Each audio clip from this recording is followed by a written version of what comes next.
How's it going? I like in Colossians chapter 3, around verse 12, when the Apostle Paul exhorts the church at Colossae to put on, as the elect of God, bowels of mercy, he says. What an expression it uses in the King James there, bowels of mercy. Put on those deep things of mercy, holy and beloved, bowels of mercy, he says. He also says to put on humbleness of mind, kindness, longsuffering. Very similar to Galatians chapter 5. It's like Paul's giving another list of spiritual fruits there. And if you notice, they all kind of focus on how we treat one another. Put on, therefore, as the elect of God, bowels of mercy, kindness, humbleness of mind, long-suffering. He says, above all things, put on charity, which is the bond of perfectness. It made me ask myself, as I was reading that today, does that define my Christian walk?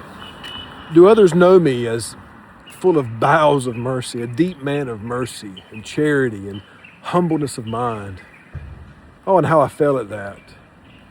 And I will submit this. I believe because of the modern day in which we live in, where there's so much wickedness around us, and we've been lied to by institutions and powers that be, and we feel like we need to protect ourselves, that we think it's okay to jettison love. We've bought this lie from Satan that we think it's okay to throw away the commands that you and I are to radically love one another. Bowels of mercy, charity, the bond of perfectness. And we think, well, I don't want to be some weakie. I don't want to be some sissy who goes around loving those who would kill me.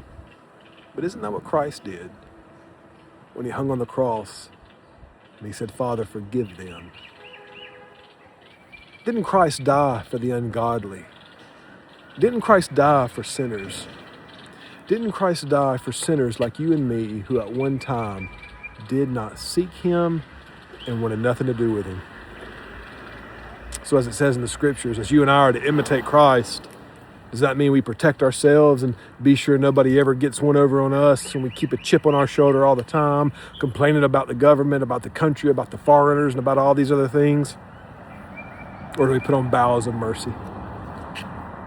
People nowadays, because of the woke infiltration, people will say, that sounds like you're being woke. No, let's not cross hairs here. Sin is sin, and we don't need to receive everybody's sin, but what we do need to do is receive the sinner and love them and teach them the gospel and tell them to repent and to believe because Jesus died for you. God bless.